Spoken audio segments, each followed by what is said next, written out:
said, sliding the quarterly reports across his mahogany desk.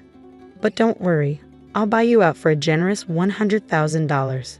Consider it a parting gift. I stared at my husband of 7 years, remembering the exact moment I first suspected something was wrong. It had been 9 months ago, during a routine security audit of our company's systems. 9 months earlier, I was working late, as usual, running a new diagnostic algorithm I developed to track user access patterns across our network.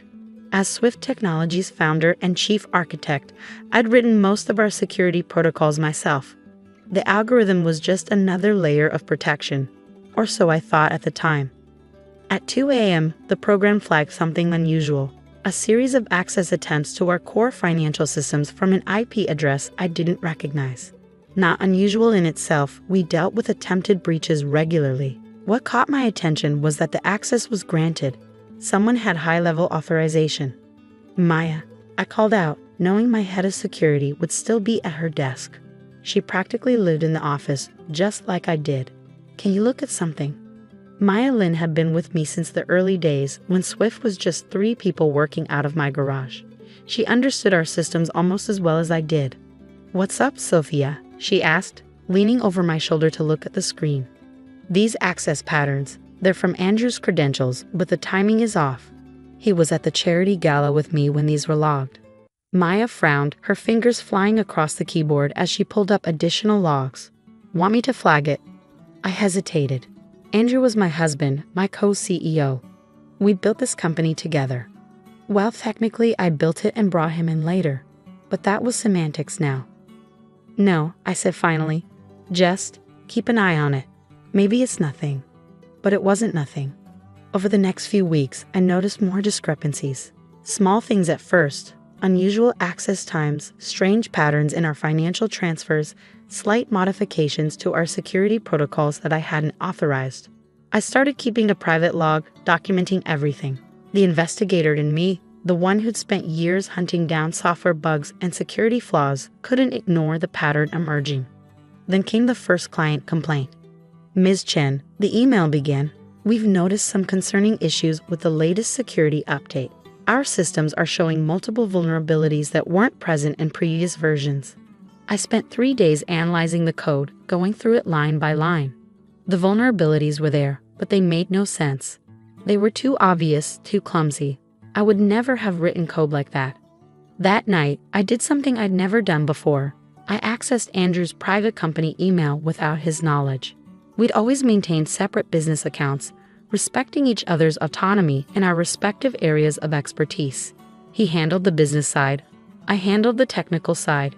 It had worked perfectly for years. What I found made my blood run cold. Emails to Jessica Martinez, our lead developer. Make sure the vulnerabilities look natural. SC needs to believe they're coding errors. Increase the severity gradually. We need a pattern of technical incompetence. Transfer the modified code through my private server. Don't leave a trail. I closed the emails and sat in my dark office, my mind racing. Why would Andrew want to sabotage our code? Why make me look incompetent? The answer came 2 days later when I noticed large transfers being made to offshore accounts.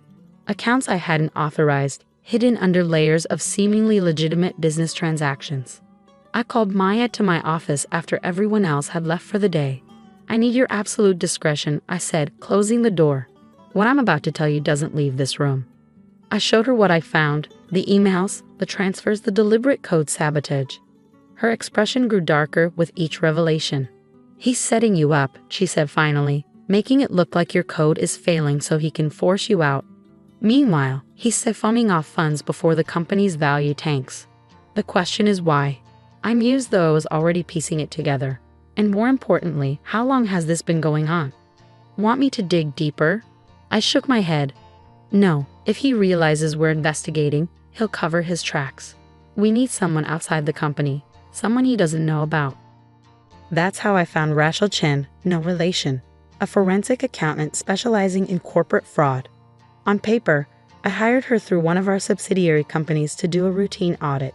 In reality, she began meticulously documenting every financial transaction Andrew had made over the past 3 years.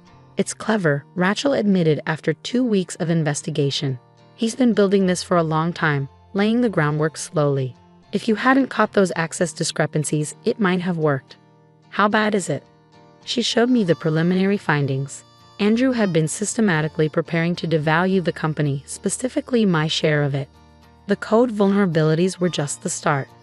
He had a complex network of fake clients, inflated expenses, and hidden accounts, all designed to make it look like my technical leadership had driven the company into the ground. Once the stock price drops due to the technical failures, Rachel explained, he'd swoop in with a lowball offer to buy your shares. Meanwhile, the real money is already safely hidden away. And since he handles all the business relationships, clients would believe him over me. I finished. The technical founder who couldn't keep up with industry changes. A story as old as Silicon Valley. I spent the next month watching, documenting, and planning.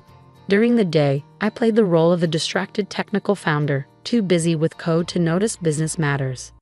At night, I worked with Rachel and Maya, building a case so solid it would be impossible to deny. We discovered that Jessica, our lead developer, had been blackmailed into helping Andrew. He found out about some code she'd stolen from a previous employer and used it as leverage. That explained the obvious nature of the errors. She'd wanted them to be found. I approached her carefully, using Maya as an intermediary. Once she realized we knew everything, she broke down and confessed, providing us with detailed records of every interaction with Andrew. I never wanted to hurt you, she sobbed in my office after hours. He said he'd ruin my career if I didn't help him. I know, I said, sliding a non-disclosure agreement across my desk. And now you can help me make it right. With Jessica's cooperation, we began feeding Andrew exactly what he expected to see. More coding errors, more client complaints, more evidence of technical mismanagement. Every mistake was carefully crafted to look real while being completely documented as deliberate sabotage. Rachel, meanwhile, followed the money. Andrew had been clever with his transfers, but he'd made one crucial mistake. He used cryptocurrency for some of the transactions, believing it would be untraceable. What he didn't know was that I developed a proprietary blockchain tracking system as part of our security suite. He's getting careless, Rachel reported one evening. The transactions are getting larger, more frequent. He thinks he's winning. Let him think that, I replied, reviewing the latest batch of evidence. The more confident he gets, the more mistakes he'll make. The turning point came when Andrew hired an external consulting firm to evaluate our technical infrastructure. He thought he was bringing in independent experts to document my failures. Instead, he hired Digital Defense Solutions, a shell company I'd set up months earlier, staffed with security experts who owed me favors. Their report was exactly what Andrew wanted, a detailed documentation of technical failures and mismanagement. What he didn't realize was that every page was another nail in his coffin, linking each failure back to his own deliberate sabotage. Through it all, I maintained my role as the loving wife and dedicated coder. We still had dinner together most nights, attended industry events as Silicon Valley's power couple, smiled for photos, and gave interviews about working with your spouse. How do you do it? Maya asked one night after a particularly convincing performance at a tech gala. Act like everything's normal?